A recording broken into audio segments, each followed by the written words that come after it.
Howdy music lovers, Tom from Blakgraz here, wearing my JD Southside t-shirt. Mr. Dave Pendergraph and JD Southside in Southside of San Antonio. Make sure you all stop down there and say hey to him. I just want to mention him a little bit more actually in this video. He has been our biggest supporter and one of the closest friends we probably could ever have or ask for. We've met a lot of wonderful people who are becoming dear friends like him. But this guy calls us every week to check on us because we're out here on the road. So he's making sure we're still rolling and has helped in so many different ways. And in fact, he's the one that introduced me to custom build guitars and lined me up with that before he took off from Texas. And so I just want to say a special thank you to him, and that's why I'm wearing this amazing shirt. You can see I've actually worn it so much it's starting to get old. So I'm gonna have to get a new one when we get back in December for the holidays. So this video, I just wanted to share with y'all some kind of exciting news. Last month, my most popular song on Spotify was a song called Strong Love. That's what I was playing there at the beginning. This lick.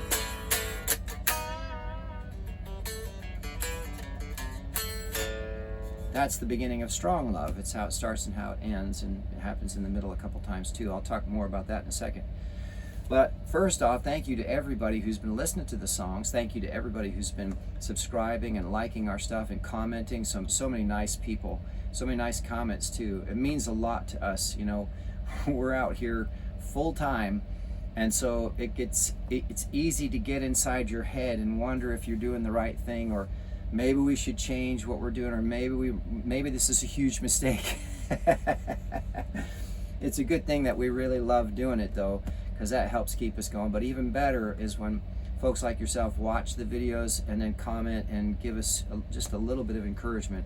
It makes a huge difference. And so seeing those numbers on Strong Love is especially meaningful to me, because that song I wrote for my beautiful wife Martha as a thank you for putting up with me going on the road, dragging her with me first in an SUV. It was just us in a small car and with our cat and a whole bunch of gear and luggage and food and nowhere to sit.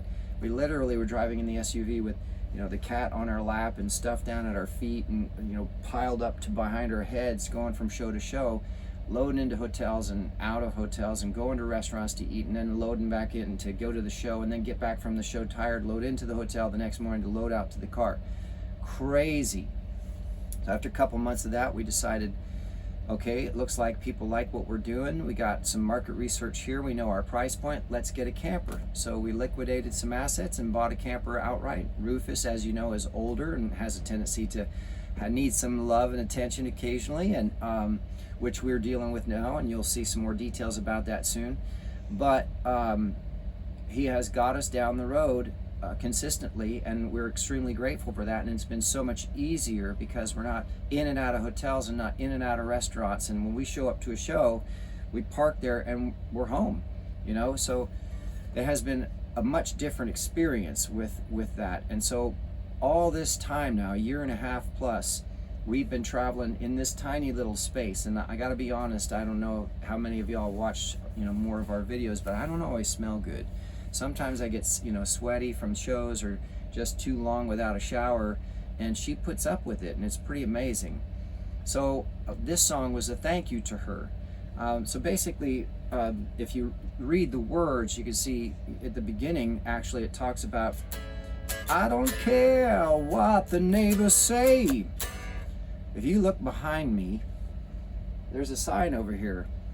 Neighbors, my neighbors are listening to great music, whether they like it or not.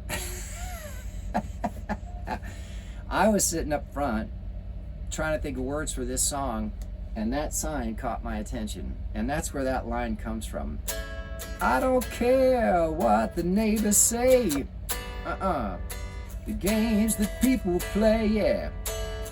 It doesn't matter anyway, no. And then I go into, all I know is the love my baby gave, the way she keeps me sane, the power in her gaze, yeah.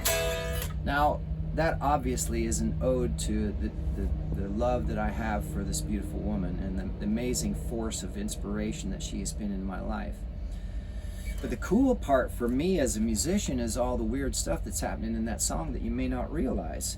So this lick, the beginning, is just, it's very classic rock sounding, right? Because it's simple chords, A, D, G, you know, E, but there's some extra stuff that happens.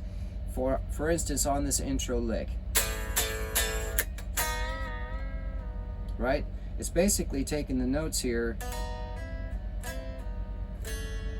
It's almost like a blues slide pattern. If I had a slide, right? It's kind of cool sounding, but you wouldn't, as a guitar player, you wouldn't think to do that right away. Even if you were here as a bar chord, you wouldn't think to go. You know, I have a tendency to do that because it's one of my favorite things, which is to drop below the minor third of the A and bring it up to the minor third. So the second sharp 2 to the minor third and go back to the root. Now a lot of guitar players will do the minor third to the major third to the root, which is that kind of country bluesy sound, right? But anyway, I was just messing around with it. Something rhythmic. I like rhythm. And so I did this bend and I was like, oh, that sounds completely different than anything else I've heard. So that's what caused that to happen. Now when it got into the verse, I go for this A that's up here. It's just a regular A. It's still, but then I switch immediately to an A minor because it's a kind of a love song, kind of a bluesy feel. So I wanted it to get that pentatonic feel in the melody. So I gave it that minor and then switched to the B, which is a minor, which is a pentatonic move. So if A is the root and I'm going down to the dominant 7, well then that's a pentatonic chord change, right? So it gives me that still that bluesy feel, but it's still all happening over the open A. And then I do a G suspended to give it movement, right? So it's going from here to the G, suspended G, back to G, and then to a D over A.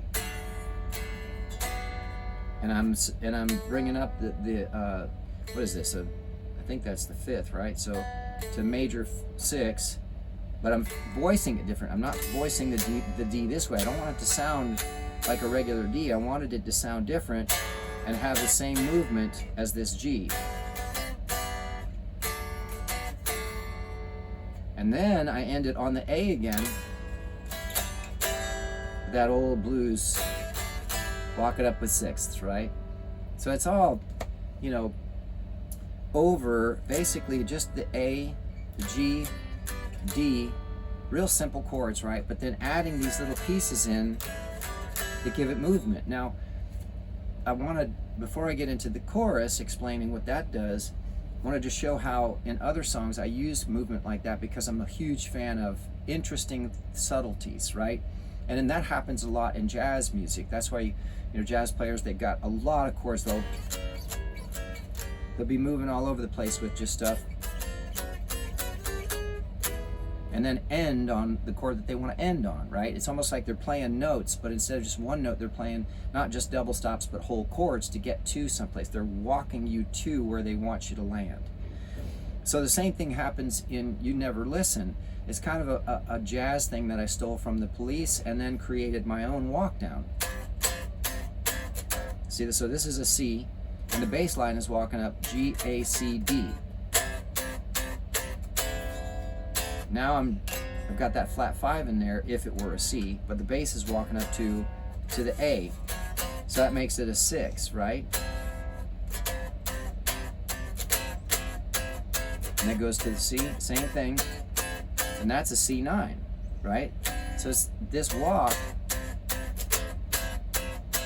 it's kind of a jazz walk. And then I go, right? So this is a G major 7, F sharp minor, and that's a F major 7 to a B with a G on the top. I don't know what note that is. So that's all right because it's supposed to resolve on E. So I've ended on the 5 and gone back to the E. So it's this nice walk, which is kind of a very jazzy thing to have in a kind of an indie rock pop song.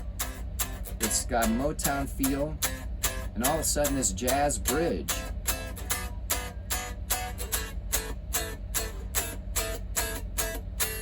Right? So I was trying to do the same thing with Strong Love. Those chords, I wanted them to be different. It's real small movements over simple chords. Now here's where the real jazzy part gets in on the chorus. The chorus goes to E, B minor to C, but not C, not a regular C. It's not this, it's this. Hear that 9, the 2, right? So that's a D. Down to G.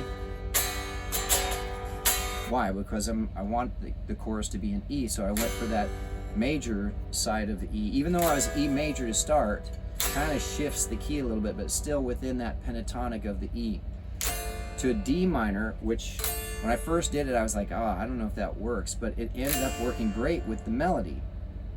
So it's a D minor to A7 with that same walk up from the verse, right? Or no, sorry, the A in the chorus hits the C and D over A, so it hits a turnaround. So E,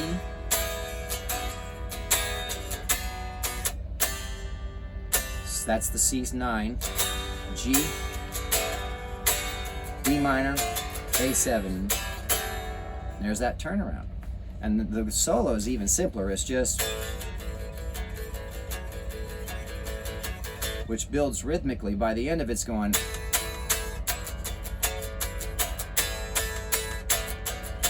so it's just more rhythm there in the solo to build it up, because it's a double time. Oh, the other turnaround in the chorus: E, B minor to C9, G, and then it turns around on G over C, D, A. With that lick, which is just a G, E, C, A, G. No. Yeah. G, E, C, A, G, E, A. And I like that because basically I can be swinging the guitar around and have everything else muted and just play those notes. So it's really easy. And of course, if you've watched any of my other videos, you know that I like to be able to jump around on stage. So getting the technical parts make me stand still. So I want other parts that I can have fun with and throw the guitar around and throw myself around and be silly and have fun on stage. That's the goal.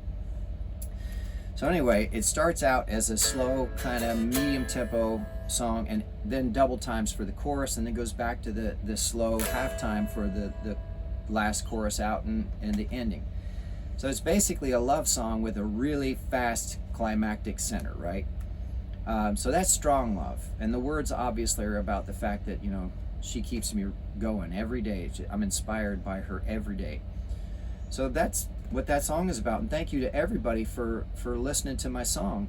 Well, I would say you wrote it while on the road. Yeah. Recorded it while on the road. Played it out before releasing it while on the road to make sure it was what you wanted it to be. And then it's one of your more recent releases. So that's the nice thing, is that it's a newer release. I mean, you just did, after that was Les Bon Ton, and then the other one was the new one, which is You Will Be Amazing. So this is only a recent release, and the fact that it got the traction, we don't know what from, but thank you. Yeah. You know, so that really helps. But I mean, people need to know you're writing and recording in Rufus, the very thing we're sitting in. Yeah. I mean, if you have questions, he can show you. One time we can do a video when we're plugged in and he's doing it again. We can show you literally. Well, there's those couple videos you showed. Well, they're little shorts, but well, even with Hannah on the table in the way and stuff like that. Yeah. You know, songs that were born on the road, tested on the road, and then finished on the road. So it's a heck of a journey, boy, I'll tell you what. So there you go. That's Strong Love by Blakgraz, and thanks to everybody for tuning in. If you haven't already, please make sure you give us a thumbs up and subscribe. Also, please check out, we've got CDs on sale on Elastic Stage. Links will down below.